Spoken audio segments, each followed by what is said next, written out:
খোয়াই জেলার বিভিন্ন উন্নয়নমূলক প্রকল্পের অগ্রগতি পর্যালোচনায় জেলা শাসকের কার্যালয়ে এক গুরুত্বপূর্ণ বৈঠক অনুষ্ঠিত হয়।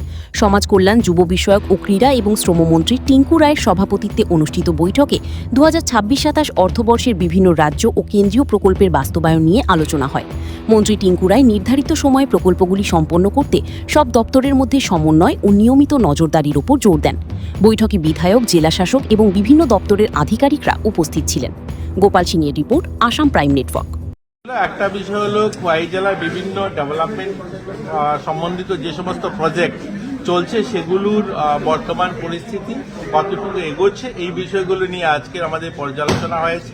আর একটা হলো 30 তারিখে মাননীয় মুখ্যমন্ত্রী আসবেন, কিছু প্রজেক্ট কমপ্লিট হয়েছে সেগুলো উদ্বোধন করবেন এবং কিছু প্রজেক্ট আছে নতুন স্যাংশন হয়েছে সেগুলো শিলান্যাস করবেন। এই দু-তিনটা বিষয় নিয়ে আজকের আমাদের পর্যালোচনা ছিল। আমার সঙ্গে রয়েছেন আমাদের চিফ হুইপ কল্যাণীদি রয়েছেন এবং পিনাকিদার ছিলেন এবং আমাদের রঞ্জিতা বিধায়ক ছিলেন এবং আমাদের সভাধিপতি সহ ডিএম সহ লাইন ডিপার্টমেন্ট সকলেই ছিলেন। এখানকার যে সমস্ত সমস্যা রয়েছে সেগুলো নিয়েও আলোচনা হয়েছে।